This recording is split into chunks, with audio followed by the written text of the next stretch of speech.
काय तोडतेस? ही ना मी रोजमेरी तोडते. वा, रोजमेरी आहे. हां, वास तर खूप छान येतो. मस्त. किती भरलाय? किती आणि असा सारखा तोडत गेलो का नाही की अशा फुट्या फुटतात. आता इथं तोडलेलं आहे बघ, ह्याच्या कशा फुट्या फुटलेत. म्हणजे घरी लावलायस? हा, घरी लावलाय मी. तर ही जी रोजमेरी आहे ना, तर आपल्याला सर्दी खोकला कफ झालेला असलं ना, पित्त, तर ह्याचा ना चहा करून प्यायचा. त्यानं पित्त वगैरे पडतं. मार्केटमध्ये तेल पण मिळतं. हा, तर मी तेल करायसाठीच घेऊन चालले. अरे वा, तेल करणार आहे आज आपण. हां, ठीक आहे. खूप आहे. तर आता हिचे शेंडे मी तोडून घेते बघ. त्याचं म्हणजे काय होतं, डोकं वगैरे दुखत असलं ना, तरी डोक्याला असं मॉलिश केलं ना तेलाचं की डोकं दुखायचं राहतं. आणि तेल तयार करताना आणि ह्याचे फायदे आहेत ना, तर मी तुम्हाला सांगते. ओके. आता मी सगळा तोडून घेते आणि मग दाखवते. ही जी रोजमेरी आहे ना, तर इथला मी शेंडा तोडला होता इथला. आणि ह्याच्या बाजूने बघ 4-5 अशा फुटून आलेत का? 1 2 3 4 5 म्हणून असे शेंडे फक्त तोडले की येत आहेत. तर आता तेलासाठी पण जास्त नाही वापरायचा, थोडाच, कारण जास्त स्ट्रॉंग आहे हा. तर मी ना हां, तर बघा मी एवढाच घेतलेला आहे. ओके. चला, आज मी तुम्हाला दाखवणार आहे रोजमेरीची रोपे कशी तयार करायची. तर माझ्याकडे पहिली रोजमेरी आहे मोठी, ती मी आता कट करून घेते. हे घेतले, आणखी एक रोप कट करून, हे 2 रोपे घेतले. तर आज मी तुम्हाला 2 रोपे लावून दाखवते कशी. तर हे ना, ह्यात मी खत घातले, शेणखत, माती आणि कोकोपीट एवढंच टाकलेलं आहे. थोडंसं तर असे हे लावून घ्यायचे. नंतर असं पाणी टाकून घ्यायचं. बघा, असं लावलं माझं रोजमेरीचं रोप. तर ह्याला बघा आता 4-5 महिने झाले हे रोप लावलेलं आहे. तर मी तुम्हाला आता उपटून दाखवते कसं. तर मुळी सखाट. आता हे दुसऱ्या ह्याच्यात लावायचं. मी मोठ्या कुंडीत लावलं ना की खूप छान येतं. तर हे लावलेलं रोप आहे. 1 मिनिट. खूप असं 4-5 महिने झाले ना, त्यामुळे हे झालं. तर हे बघ, मुळ्या केवढ्या मोठ्या मुळ्या आल्या. तर काय करणार आता याचं? आता ही मी ना दुसऱ्या कुंडीत लावणार आहे. आणि मोठ्या कुंडीत लावणार? आणि ही तुला देऊन टाकणार. ओके, छान. तर आता लावूयात आपण. नंतर लावूयात. आता प्लास्टिकच्या पिशवीतच लावायला लागेल ना? हा, ग्रो बॅग मध्ये लावलं. म्हणजे तुला तसं नेता येते. छोटीशी अशी ग्रो बॅग आहे. ही छोट्याशा ग्रो बॅग मी अमेझॉनवरून मागवलेत.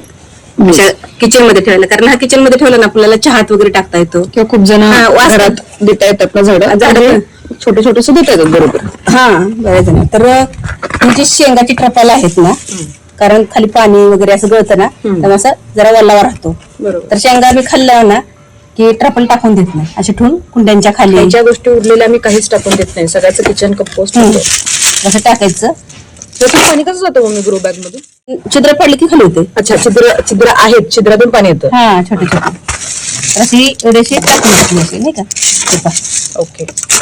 तर आता हे काय 3 पट माती आहे, 1 कोकोपीट आहे 1 पीठ, आणि त्याच्यापेक्षा थोडं कमी शेणखत आहे, कारण शेणखत जास्त घातलं की झाड जोडेल ना. ओके. तर असं मिक्स करायचं. आणि ट्रपल पण मिक्स केलं की, आणि ट्रपल असं मोकळं टाकलं ना, त्याच्यामुळे जे मुळे असतात ना, त्यांना जरा जागा मिळते. नाहीतर जास्त असं नाही का भुसभुशीत होते, भुसभुशीत होते. तर आता आपण बघा असं टाकलं आहे, भरून घेतलं. आणि हे जे आहे रोजमेरीचं प्लांट, जे की छान आलेलं आहे. तर ह्याच्या जरा मुळा कट करायच्यात मला. कशा मुळा कट करायच्या? आता ही मुळा खूप वाढलेत ना, आणि कट केलं की त्याला वाढायला जागा येते ना, मग छानपैकी असं येते. तर आता ही मुळ्या ज्या आहेत ना जास्त, ते आता मी काढून टाकते.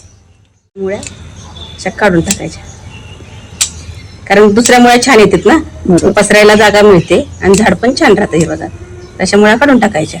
ओके. तर हे बघा रोज असं टाकून द्यायचं, लावून दे. हा, आणि वरून अशी परत हे माती टाकून घेऊया. ही राहिलेली सगळी माती आहे ना, म्हणजे जेवढी बसेल तेवढी, नाही का? बरोबर. अशी टाकूया.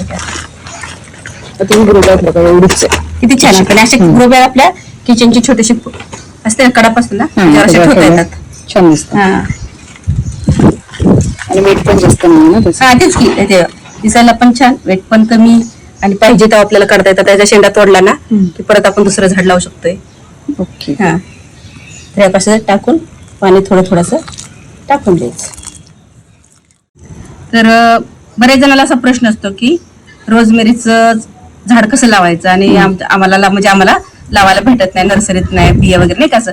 तर आपण ऑनलाईन रोजमेरी मागवतो ना, मग त्याच्यात असे छोटे छोटे असतात रोजमेरीचे नाही का, एखादा छोटेसे शेंडेवाले येतात ना, आणि त्यातला एक शेंडा काढायचा आणि तो लावायचा. तसाच मी तो मोठा जे झाड होतं रोजमेरीचं तसं लावलेलं होतं आणि त्याच्यापासून मी रोप तयार केलं. तसं बऱ्याच जणांना म्हणजे असं घेऊन की आपण रोजमेरी कुठून आणू, कसं लावू.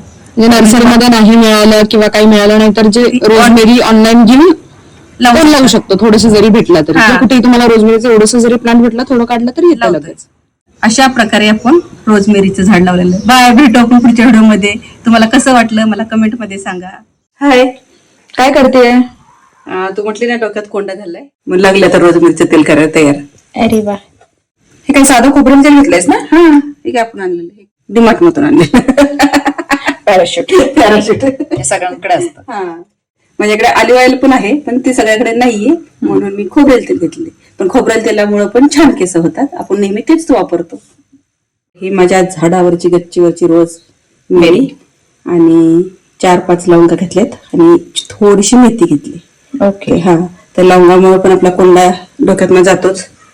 तर रोजमेरीचे जे फायदे आहेत ना, केस एकदम छान आणि सिल्की होतात. ओके. आता हे डायरेक्ट तेलात टाकून घेतलंस का सगळं? हा, सगळं तेल घेतलं. आता एक तेल उकळी आणून द्यायची, जास्त गरम नाही करायचं तेल. आणि मग मेथी टाकली आणि मग जरा थंड झाल्यानंतर मग केसाला लावायचं. मग कसं तर हे तेल लावलं ना की आपलं डोकं वगैरे दुखत असलं ना तरी डोकं राहतं दुखायचं. कारण हे तेल मी ह्याच्या अगोदर पण केले, कारण माझ्याकडे भरपूर रोजमेरी आहे. त्यामुळे आधी मला म्हणून मी थोडंच बनवून ठेवते. बरोबर. ते संपलं की परत करायचं. ओके. आणि पाय वगैरे दुखतात ना त्यावेळेस पण चोळायचं, मॉलिश करायची. त्याने छान स्किन पण चांगली होते आणि दुखायचं पण कमी येतं.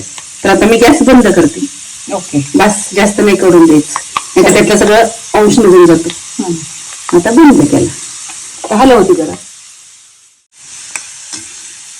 जाळायची नाही म्हणजे रोजमेरी, फक्त एक उकळी येऊन. आवाज म्हटलं का तिथे रोजमेरीचं किती छान होते ना.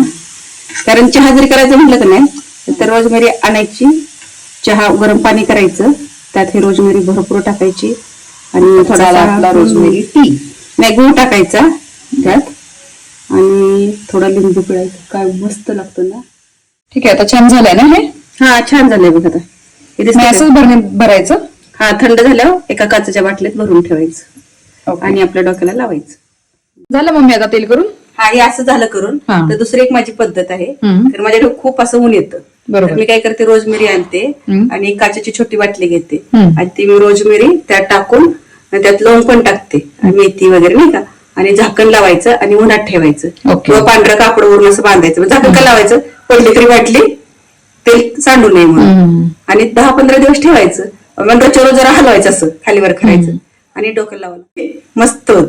तर असं पण तुम्ही ट्राय करू शकता. आणि हे झटपट पद्धत. आणि हे झटपट पद्धत बघा, आता किती छान असं झालं.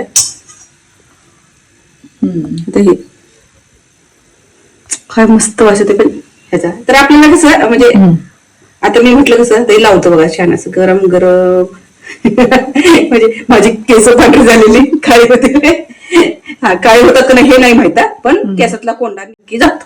काय होतं, डोकं वगैरे दुखत असलं ना तर शांत झोप लागते, केस सिल्की होतात छानपैकी, डॅन्ड्रफ कमी होतो. तर आपल्याला ना आता घरी नसलं ना तर ऑनलाईन मागवायचा आणि तेल करून बघायचा. बाय, भेटू आपण पुढच्या व्हिडिओमध्ये.